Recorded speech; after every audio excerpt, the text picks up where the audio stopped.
بسم اللہ الرحمن الرحیم۔ سورہ یاسین 23واں پارہ، آیت نمبر 71 تا 73۔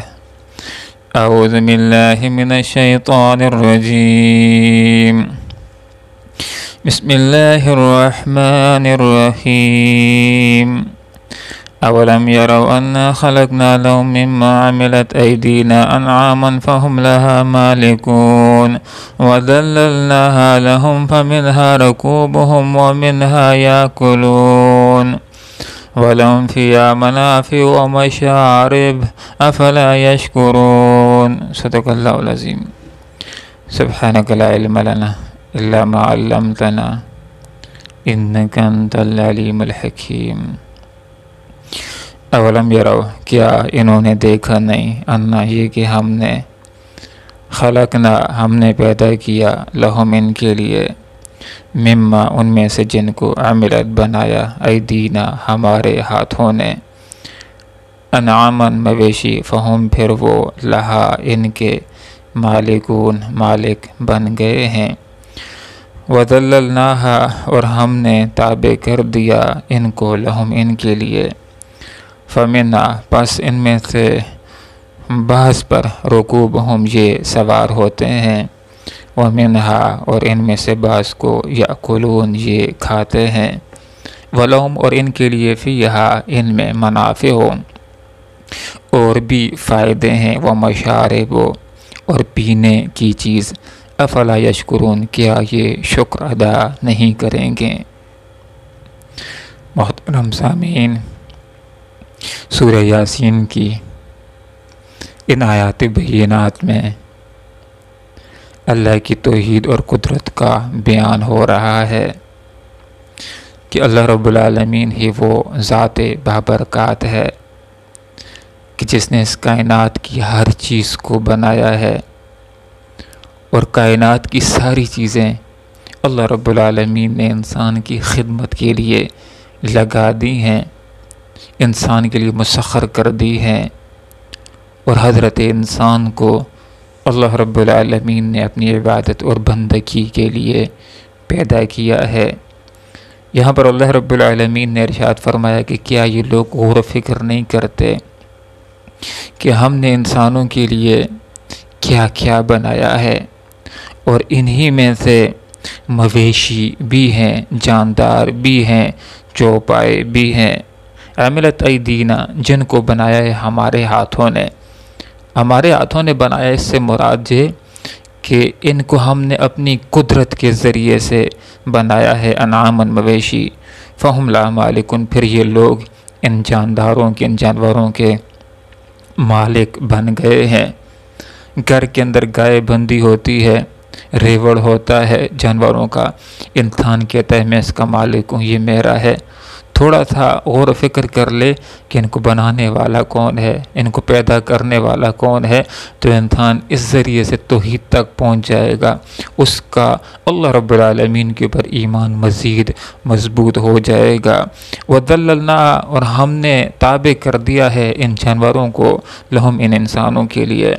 اونٹوں کی ایک لمبی سی قطار ہوتی ہے، اور ایک چھوٹے سے بچے کے ہاتھ کے اندر ان کی رسی پکڑا دی جائے تو سارے اونٹ آرام کے ساتھ اس کے پیچھے چلتے چلے جاتے ہیں۔ یہ بڑے بڑے جانور یہ انسان کے لیے اللہ رب العالمین نے تابع کر دیے ہیں، مسخر کر دیے ہیں۔ انسان ان کو ذبح کرنا چاہے تو ذبح کر سکتا ہے، ان کا گوشت کھانا چاہے تو کھا سکتا ہے، ان کا چمڑا حاصل کرنا چاہے تو حاصل کر سکتا ہے، ان کو بیچنا چاہے اور سرمایہ حاصل کرنا چاہے تو کر سکتا ہے۔ مکمل طور پر انسان کے اختیار کے اندر اللہ رب العالمین نے دے دیے ہیں، اس لیے فرمایا فَمِنْهَا رَكُوبُهُمْ۔ ان جانوروں میں سے بعض ایسے ہیں کہ جن کے اوپر یہ انسان سوار ہوتے ہیں، خچر کے اوپر انسان سوار ہوتا ہے، گدھے کے اوپر انسان سوار ہوتا ہے، گھوڑے اور اونٹ کو سواری برداری کے لیے استعمال کرتا ہے۔ وَمِنْهَا اور ان جانوروں میں سے، ان مویشیوں میں سے بعض ایسے یاکلون جن کا یہ انسان گوشت کھاتے ہیں، بکری کا، گائے کا، بھینس کا، بھینسا کا، مرغ کا، اور اس طرح بہت سارے جانور ہیں کہ جن کا انسان گوشت کھاتا ہے، ان سے لطف اندوز ہوتا ہے۔ وَلَهُمْ، اور ان لوگوں کے لیے فیہا، ان جانوروں کے اندر منافع اور بھی بہت سارے فائدے ہیں کہ ان کے چمڑے کے ذریعے انسان جوتے بناتا ہے، خیمے بناتا ہے اور کوٹ بناتا ہے، ان کو بیچ کر کے سرمایہ حاصل کرتا ہے، اور یہ جانور انسان کے لیے حسن کا ایک ذریعہ بھی ہوتے ہیں۔ مشارب، اور مشروب بھی اللہ رب العالمین نے ان کے اندر رکھا ہے۔ میٹھا دودھ اللہ رب العالمین نے ان جانوروں کے اندر پیدا کیا ہے، جو انسان کی غذا بھی ہے اور انسان کے لیے ایک مزیدار پینے کی چیز بھی ہے۔ یہ انسان تھوڑا سا اس بات کے اوپر دودھ پینے سے پہلے غور کر لیا کر کہ وہ کون سی ذات ہے کہ جو بھینس کا رنگ بھی کالا ہوتا ہے اور اس کا خون سرخ ہوتا ہے، اور گوشت اور ہڈیوں کے درمیان سے سفید خوشگوار دودھ تیرے لیے نکالنے والا کون ہے؟ یہ اللہ رب العالمین کی ذات ہے، بابرکات ہے۔ افلا یشکرون، کیا یہ لوگ شکر ادا نہیں کریں گے؟ تو حقیقی شکر یہ ہے کہ انسان ان جانوروں کو حلال ذرائع سے حاصل کرے، اور پھر جو جانوروں اس کو مل گئے ہیں، اس کے پاس ہیں، وہ یہ بات ذہن کے اندر رکھے کہ یہ مجھے اللہ رب العالمین نے دیے ہیں۔ اے اللہ، یہ تیری ہی نعمتیں، تیرا ہی مال ہے، تو نے ہی دیا ہے، یا اللہ تیرا شکر ادا کرتا ہوں۔ اور ان جانوروں میں سے انسانوں کا حق اگر ان کی تعداد زکوٰۃ کو پہنچ جاتی ہے تو زکوٰۃ دے کر کے باقی انسانوں کا حق جو اس کے جانوروں کے اندر آتا ہے وہ ادا کر دے۔ اور حقیقی شکر یہ ہے کہ انسان اللہ رب العالمین کی اطاعت کرے، اللہ رب العالمین کی فرما برداری کرے۔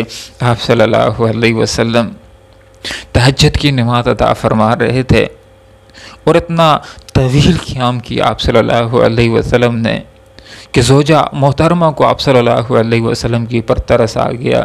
جب آپ صلی اللہ علیہ وسلم سلام پھیرتے ہیں تو زوجہ محترمہ عرض کرتی ہیں، اللہ کے رسول، آپ کے تو اگلے پچھلے سارے گناہ معاف ہیں، آپ عبادت کے اندر اتنی محنت، اتنی خواری، اتنی زودگی کیوں کرتے ہیں؟ تو آپ صلی اللہ علیہ وسلم نے کیا پیارا جواب دیا، فرمایا افلا اکون عبدا شکورا، کہ کیا میں اللہ رب العالمین کا شکر گزار بندہ نہ بنوں؟ حقیقت کے اندر اللہ رب العالمین نے ہمیں بے شمار نعمتیں دے رکھی ہیں۔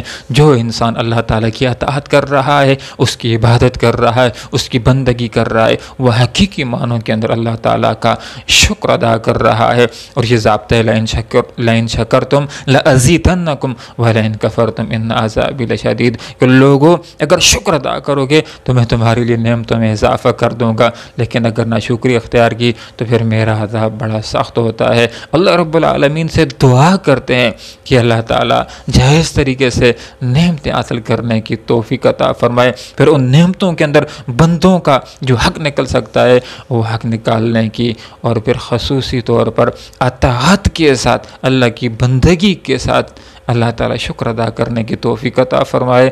وآخر دعوانا ان الحمد للہ رب العالمین۔